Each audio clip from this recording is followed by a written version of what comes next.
He built one of the largest underground networks in American history, then walked away from it all, leaving with a vast fortune, and nobody ever found him. Frank Larry Matthews was born on February 13th, 1944, in Durham, North Carolina. His mother died when he was 4 years old. His father was never in the picture. An aunt raised him. He dropped out of school in the 7th grade. At 14, he was detained for theft from a local farm.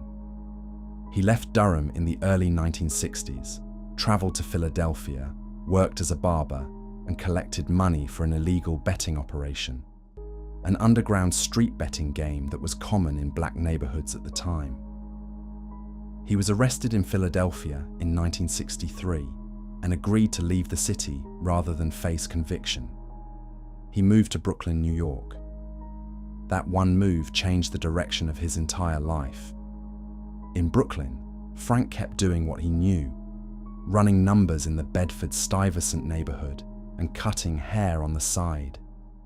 But every day he was watching something happening around him on those streets, something that was making people a lot more money than numbers ever would.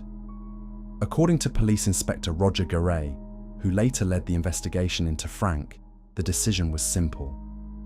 One morning, Frank told himself he was going to be the man wearing the expensive suit and driving the nice car. He put down the barber's tools and walked into a completely different world.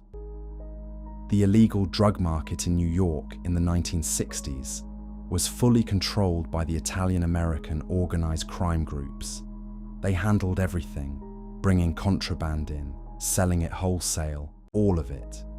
If anyone wanted to operate in the city, they had to go through these families first. There was simply no other way. Frank tried going through the front door. He managed to get face-to-face meetings with two of the most powerful crime groups in New York, the Gambino family and the Bonanno family. Both said no. No reason given. Just a closed door. Most people would have walked away and accepted that answer. Frank did not.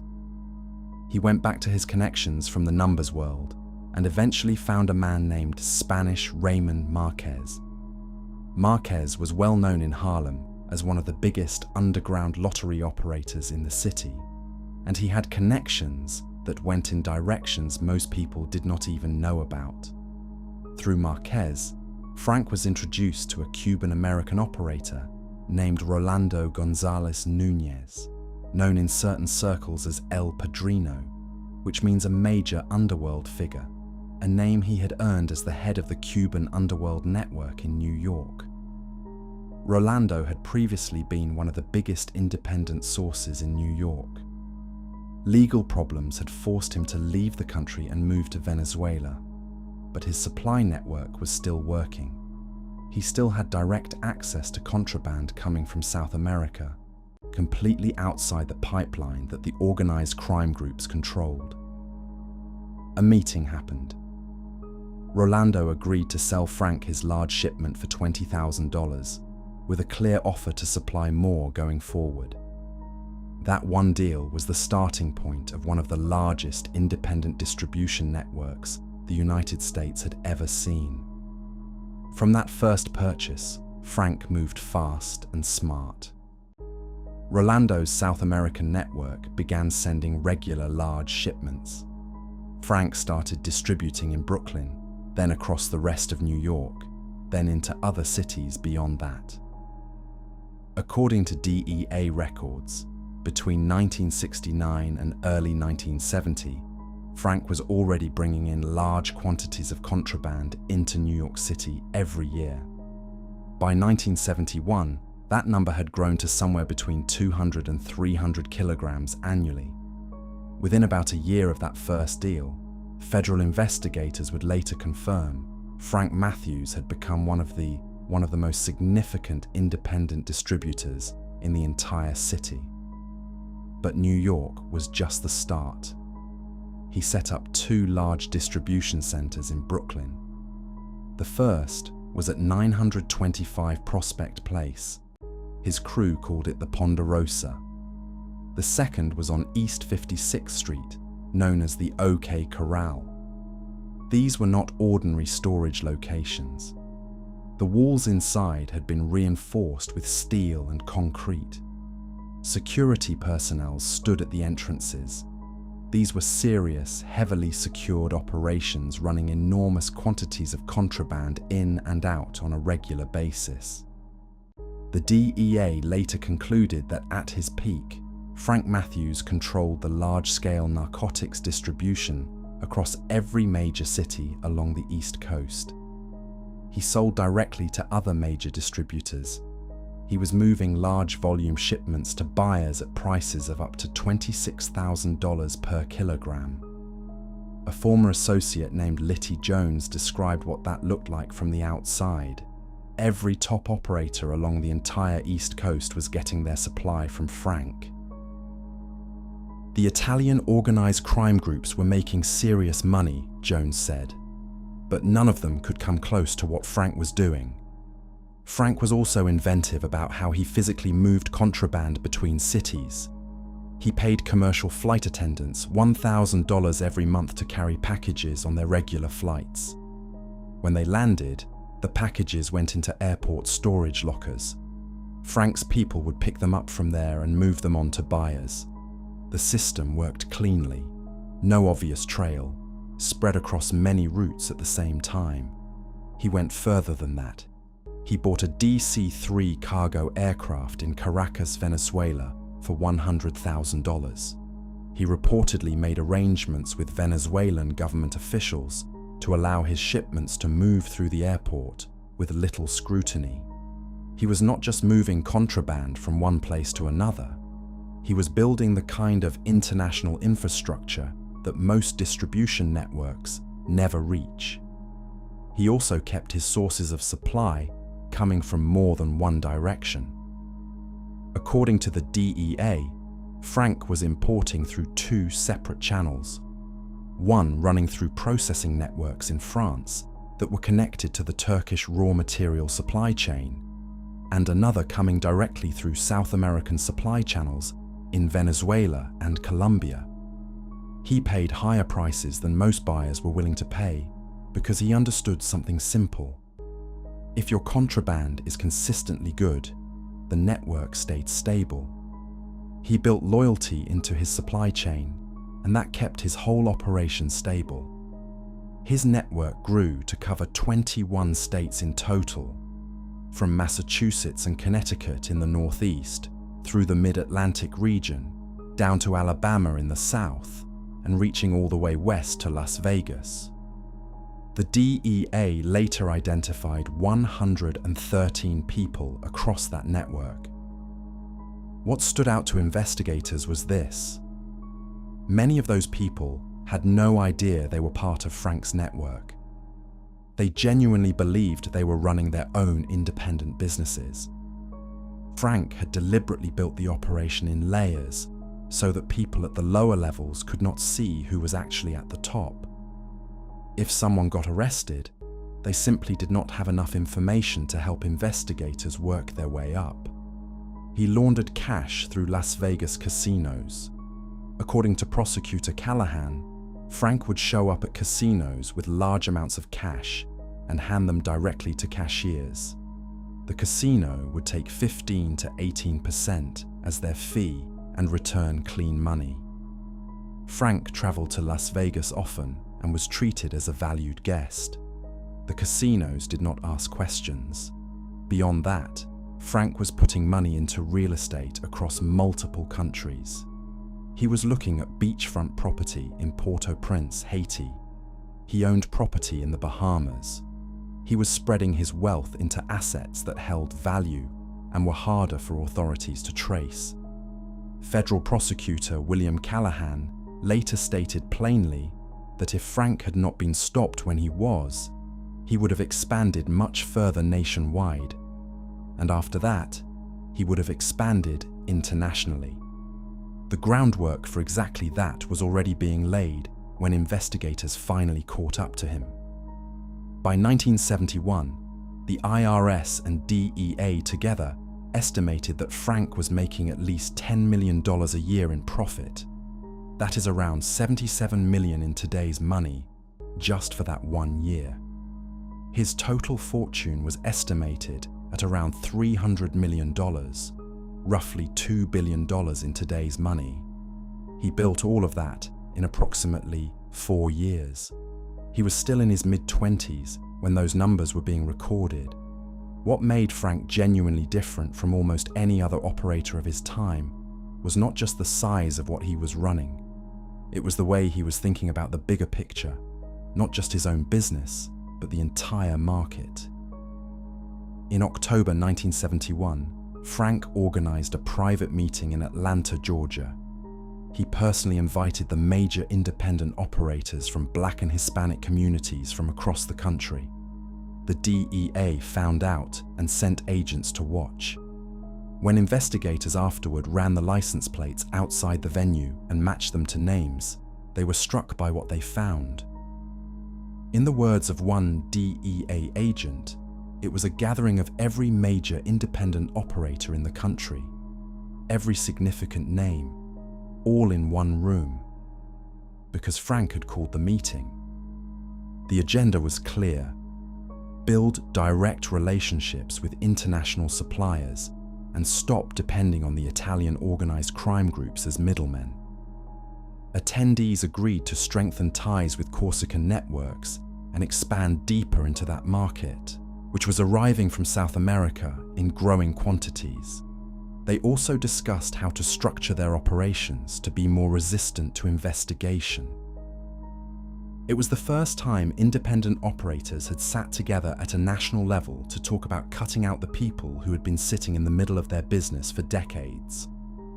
A second meeting took place in Las Vegas in 1972, timed around the Muhammad Ali versus Jerry Quarry boxing rematch. The big crowd gave everyone cover, easy to be there without standing out. The conversations continued: supply chains, independence from organized crime, growing the operation. Frank was the reason everyone showed up. He had the supply, the connections, and the standing that no one else in those rooms could match. It was the Las Vegas summit that pushed federal investigators to make Frank their primary target.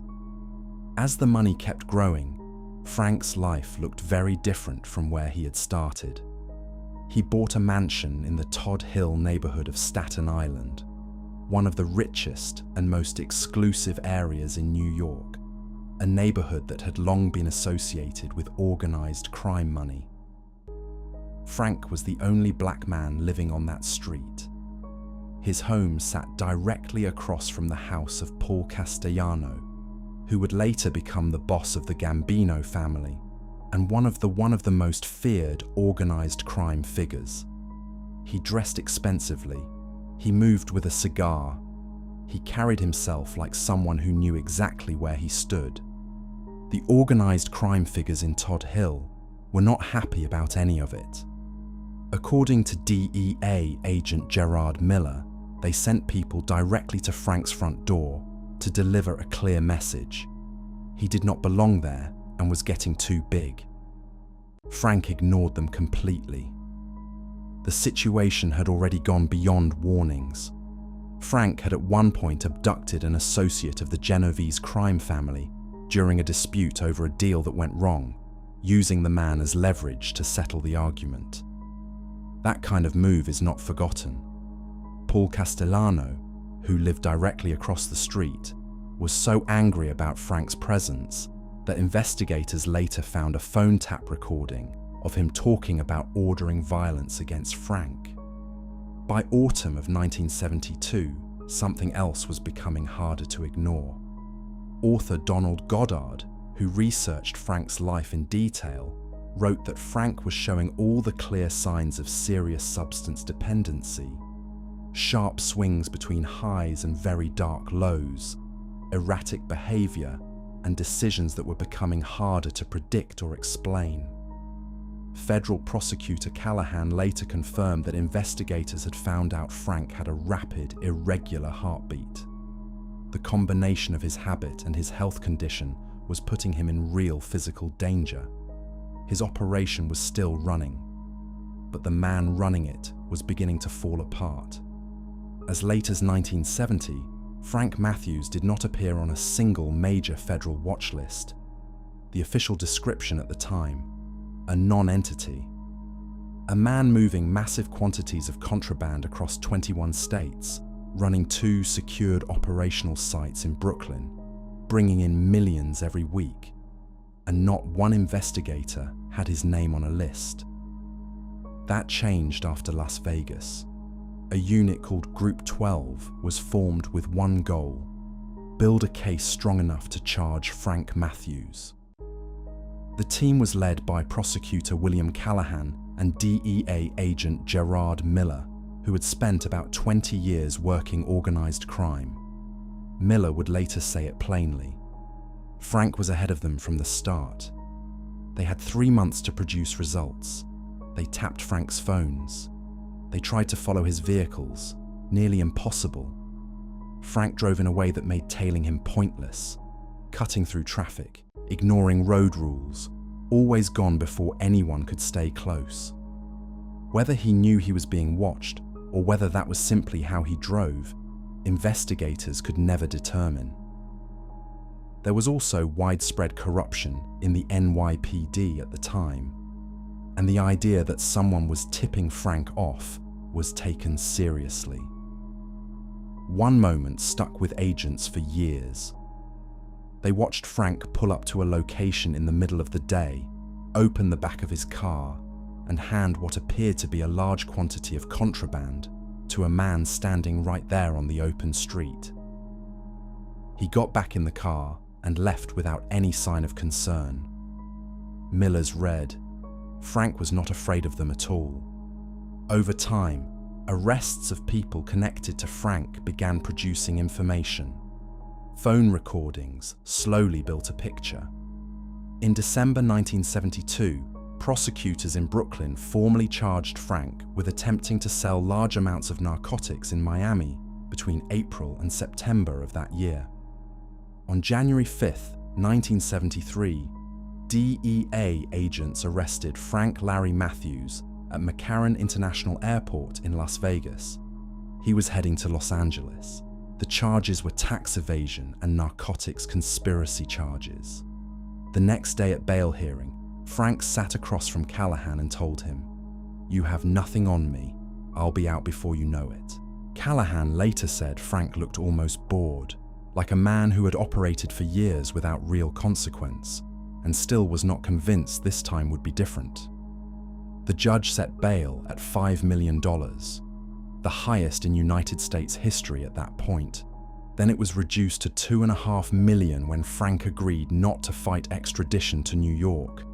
Then cut again, all the way down to $325,000. Frank paid it the same day and walked out. Callahan and the other investigators would later call that final bail reduction one of the worst mistakes of the entire case. They had spent over a year building their case against this man.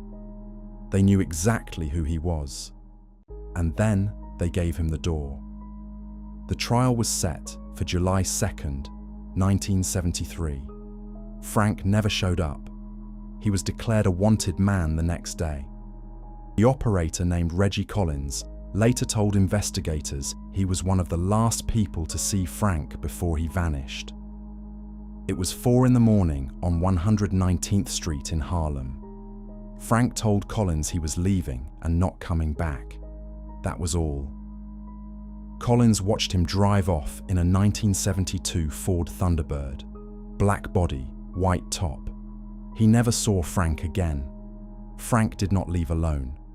A companion disappeared at the exact same time. When 2 people vanish together at the same moment, that is not a sudden decision. That is planning. Investigators later established that in the months leading up to the trial date, Frank had reportedly moved somewhere between $15 and $20 million, worth more than $100 million today, through a series of financial moves that pointed directly towards someone preparing a permanent exit. The DEA put out a $20,000 reward for anyone who could help locate him. According to investigators, that was the largest reward offered since the hunt for John Dillinger back in 1931. Thousands of wanted posters went up across the country. Tips poured in. Not one of them led anywhere. The people who worked the case described what came next as the biggest nationwide search in DEA history. Reports came from all over the world. Frank had been seen in Rome, Amsterdam, and other European cities. Interpol confirmed sightings in several locations. None held up under investigation.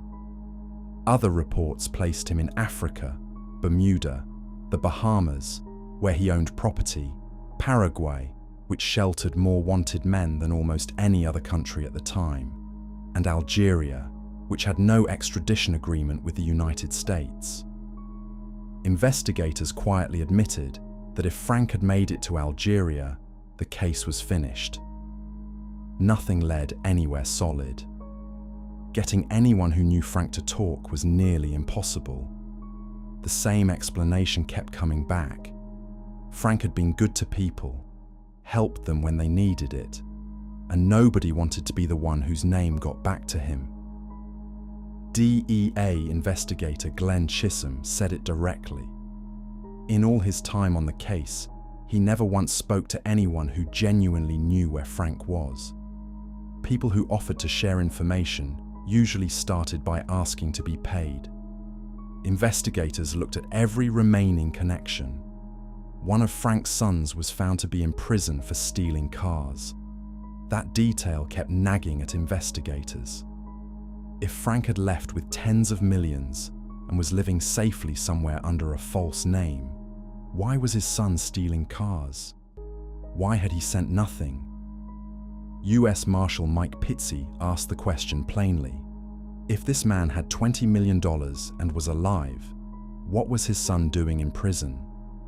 Either Frank had cut every tie, including to his own family, to keep his disappearance clean, or something had happened after he drove away that made contact impossible. The investigation team was eventually shut down. The US Marshals took over and made no progress. As years passed and major narcotics networks from Colombia and Mexico took up all federal attention, the Frank Matthews file quietly stopped being a priority. It is technically still open today. Nobody knows. 4 main theories have come from the investigators and researchers who spent years on this case. The first, and the one most agents who worked the case reportedly believe, is that Frank planned his exit long before he walked out of that courthouse. He moved his money quietly over months. He built a new identity. He found a place to go. Gerard Miller, who ran the original Group 12 investigation, said on record he believed Frank was alive. Nearly every agent who worked the case said the same. The second theory comes down to health. By the time Frank disappeared, his dependency had been putting serious pressure on his heart for years, and his behavior had been visibly getting worse. A man in hiding, with no access to proper medical care, and a body already breaking down. That story could have ended quietly somewhere, with no record left behind. The third theory points toward organized crime.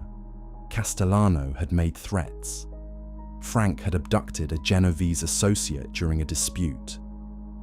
Once Frank became a wanted man with no network protecting him, the people he had made enemies of may have seen their opportunity. The money he was reportedly carrying made finding him worth the effort.